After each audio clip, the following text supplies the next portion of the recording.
The most important island in the world today is under threat. Off the coast of Iran, Kharg Island serves as the very heart of the Islamic Republic's finances. Almost 95% of Iran's oil passes through this very place, making it the critical lifeline of their regime. They have no alternative, no other route, and no proper backup plan if the terminal's operations here come to a halt. It was recently bombed, and there are still threats of another attack or even an assault. In response, the government of Iran warned of an economic Armageddon. But how did a small piece of land in the Persian Gulf become the center of such a massive war? Why is the United States insisting on getting involved in this extremely dangerous situation? And how bad could things get if they make a mistake? Because when the lifeline is severed, the bleeding doesn't stop so easily. But before we begin, if you're new to our channel, make sure to subscribe so you'll always be updated with videos like this.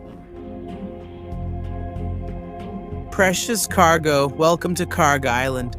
And I know it might not look like much at first glance. We've already featured small and barren pieces of land on this channel before. But on the surface, there's really nothing remarkable here. It's a small rocky outcrop that's about 8 kilometers or 5 miles long and around 4.5 kilometers or 2.7 miles wide, which is roughly a third the size of Disney World. It's on the southern coast of Iran, in the middle of the Persian Gulf. And unless you've been living under a rock, you'd know that this place in the world today is as volatile as a box of fireworks inside a fireplace. Kharg Island is only about 20 kilometers or 12 miles from the main part of Iran's western coast, and for reasons we'll discuss, it's extremely important. You might think that because this island is so important, we know a lot about it. But in reality, we don't know that much. It's actually a rather mysterious place. Even the sources don't agree on how many people actually live here. According to the Iranian census in 2016, it's estimated that about 8,000 people live here.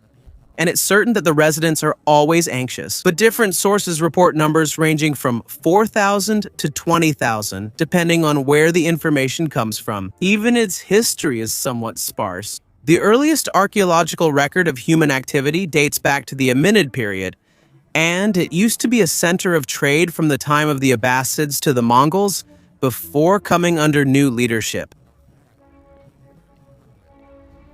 Afterwards, there were festivities for those who established a trading post on the island. But due to conflicts with the locals, they were forced to leave. After that, almost no one lived here for some time. And it only regained importance when Iran's wealth and resources increased in the 20th century. That's why it became strategically important to the country. So maybe you understand what I mean. Now, what exactly is the reason why this small rock in the middle of the Gulf is so important? Not just for Iran, but also for the economy of the whole world. Well, you might have guessed it already. It's not about everyone's favorite commodity, gold. We're talking about petrodollars here, and it's not about gold. Don't think that the island has gold. Because when people say that money makes the world go round, what they really mean is oil. Oil makes the world go round. So much so that oil markets, as we've seen recently, are critical to the global economy. Even under heavy sanctions and bombardment, Iran is still important in this puzzle. Iran supplies about 4 to 5% of all the oil in the world, and it has some of the largest oil reserves in the world. Every day, it produces 3.3 million barrels of crude and 1.3 million barrels of other petroleum products. And that's during peacetime. Most of this oil goes to China, where Beijing pays through somewhat secretive channels and at lower prices. This is prohibited under international law, but Iran gets a customer that's thirsty for oil and has the opportunity to sell even at a lower price, which keeps the lights on in their country. In China, this dinosaur juice is used for almost everything, and it's what powers the global economy. If you want to know how the global supply chain works, watch our previous video about the Strait of Hormuz after this, because its current closure has a direct effect on you. Now, what does all of this have to do with Kharg Island? Most of Iran's oil infrastructure, including their reserves and oil fields, is located in the southwestern part of the country. A vast series of oil fields stretches from the border of Iraq straight to the coast, reaching the port city of Bushehr. But there's a problem, and that is geography. In theory, Iran's oil is so close to the coast that only a few small pipelines are needed to reach any nearby settlement. But it's not that simple because these are coastal waters. And while sandy beaches are great for tanning, they're terrible for parking oil tankers. It's really impossible here, especially for the largest supertankers that Iran needs to transport millions of barrels of oil every day. Iran needs a solution to this bottleneck problem, and on Kharg Island, they found one. The water around the island is deeper compared to the coast of Iran.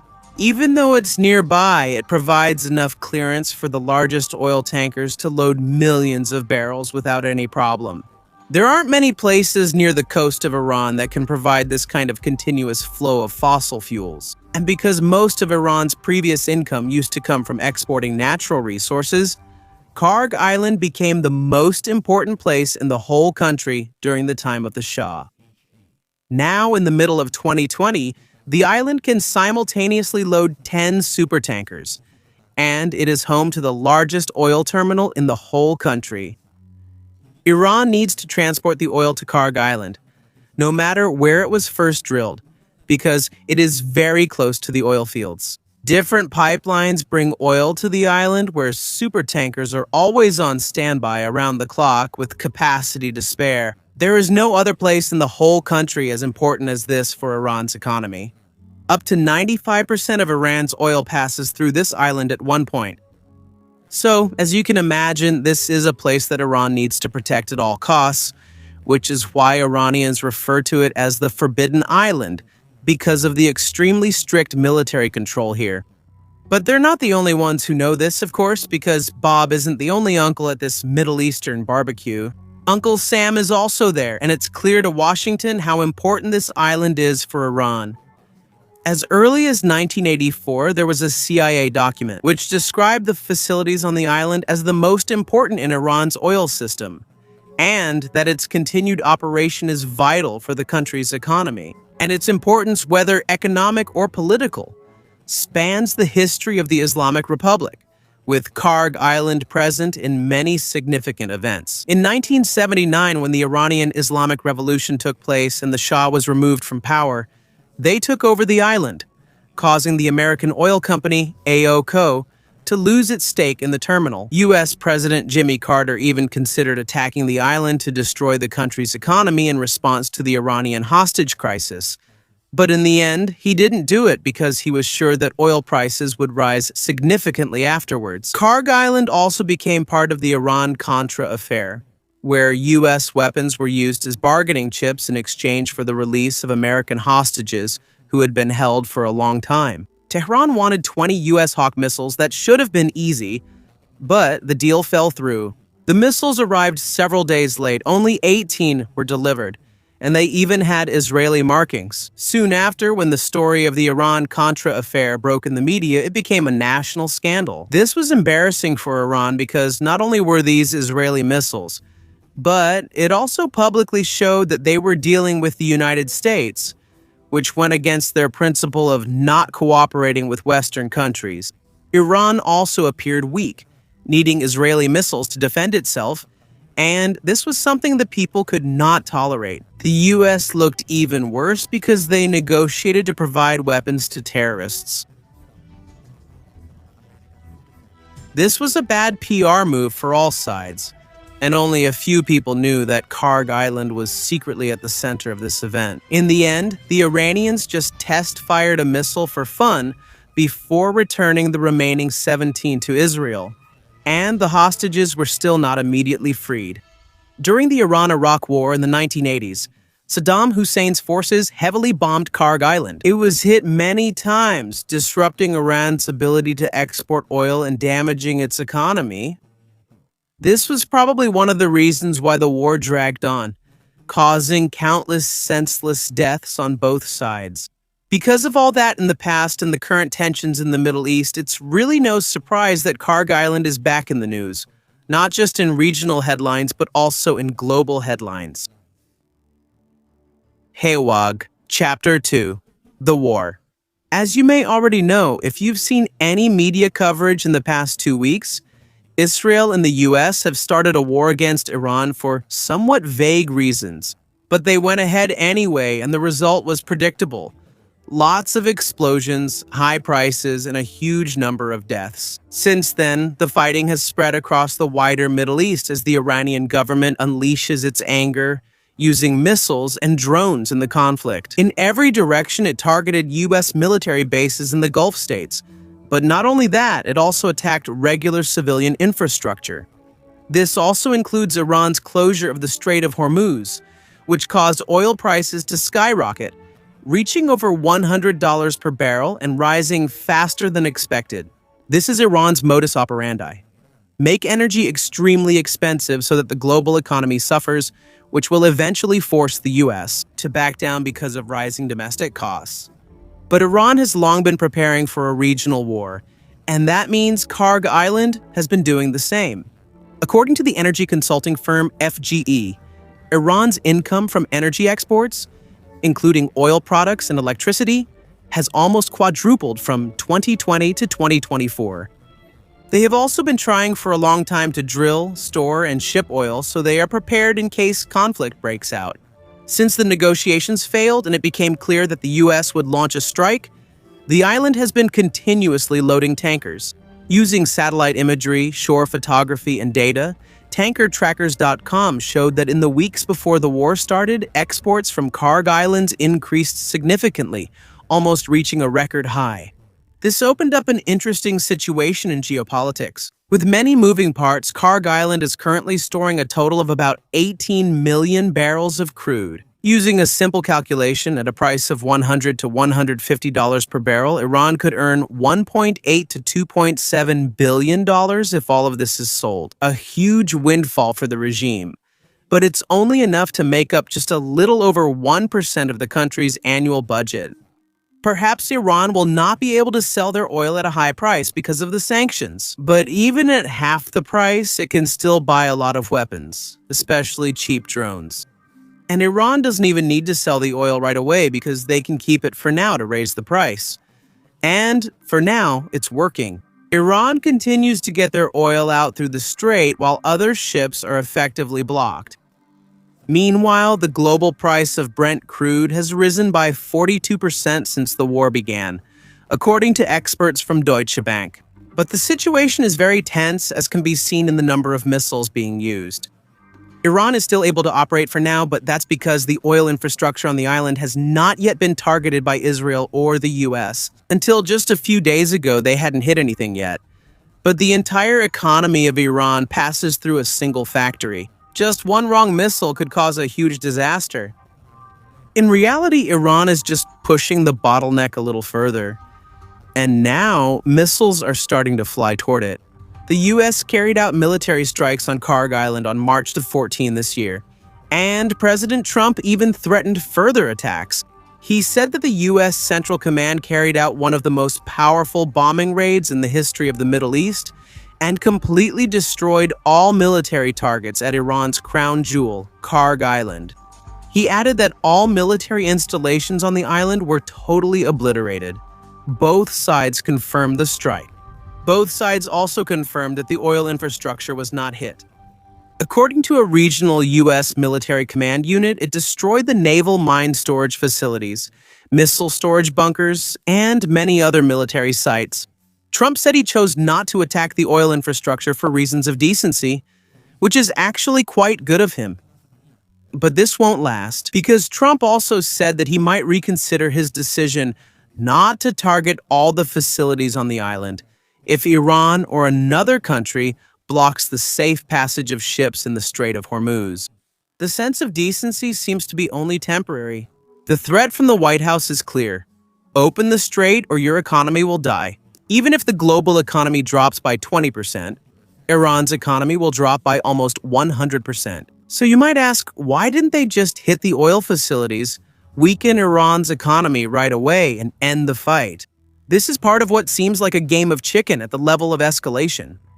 Iran warned that if their oil facilities on Kharg Island are hit, the oil and energy infrastructure owned by companies partnered with the US will be immediately crushed and turned to ashes. Iran has long attacked energy infrastructure in the Gulf, either directly or through its proxies. So if the US bombs the oil facilities in Kharg, it's likely that Iran will retaliate in all directions, which could disrupt global energy markets and possibly cause a worldwide economic depression, even if only temporarily.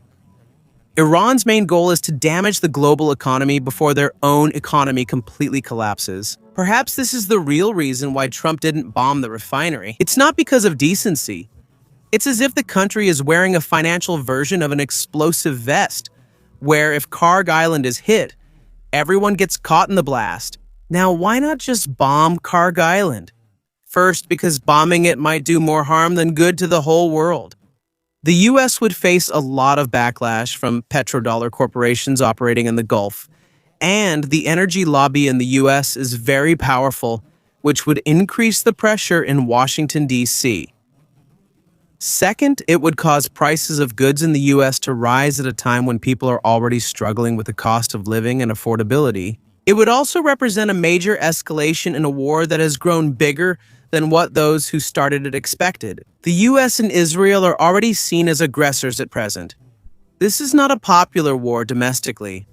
This could quickly become politically toxic, and if Kharg Island were hit, the stock market could immediately crash at the mere idea that the entire Middle East, or perhaps the world, might plunge into a financial crisis. It would have immediate effects.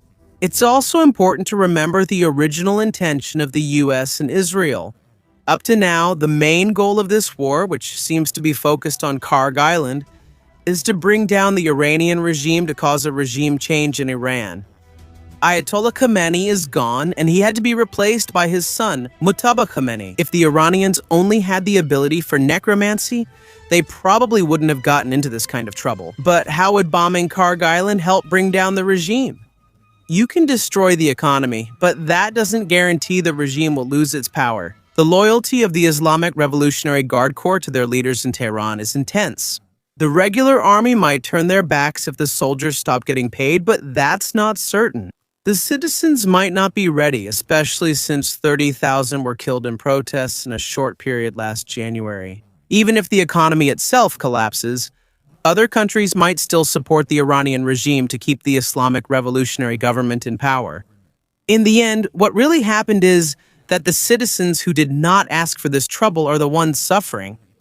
Furthermore, even when the war ends in this scenario, the oil infrastructure of Kharg Island will still be destroyed, making it difficult for the new Iranian government to restore the country's revenue, which ironically goes against the goal of regime change. There also aren't that many investments in Iran, and much of the country's oil infrastructure is already old, with Western firms having been barred for a long time. Let's say the sanctions are lifted, but if they have nothing to sell, what's the point? If the destruction of Kharg Island delays Iran's recovery for many years, and in a situation of economic instability, lack of infrastructure, and many fallen soldiers, that's not a strong foundation for nation building.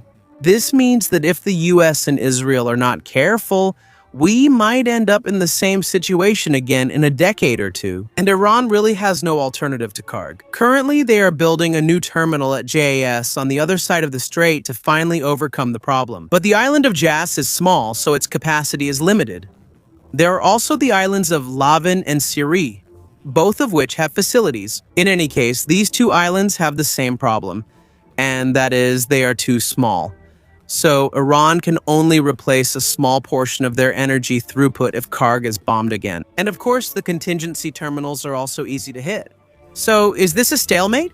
Is Kharg Island safe in the middle of this geopolitical paralysis?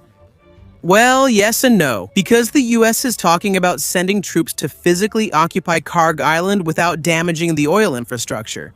In fact, by the time this video is released, that might have already happened. US media reported that amphibious ships carrying up to 5,000 Marines and sailors are already being sent to the Gulf. It was reported that Kharg Island is defended by 250 soldiers, 250 air defense personnel, and an additional 500 involved in the hovercraft program, depending on Iran's wartime situation.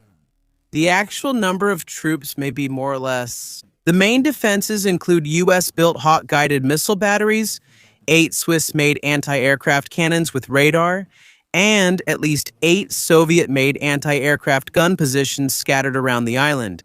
According to old CIA reports, it's likely that some of this equipment has already been destroyed by US strikes.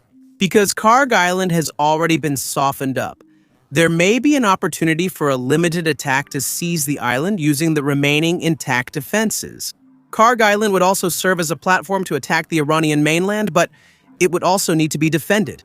If the Iranian regime thinks they can't survive an economic collapse, they might still strike their own oil infrastructure to burn everything in a scorched earth policy. Some parts of the oil infrastructure can be restored, but the situation is different on Kharg Island. If US troops really land here, they'll have to stay for a long time. If they leave right away, Iran might quickly take back the island. And in that way, you're just enduring a very dangerous geopolitical situation for nothing. In addition, having boots on the ground in the Middle East could further make the war even less popular. A simple FPV drone video of American soldiers getting hit.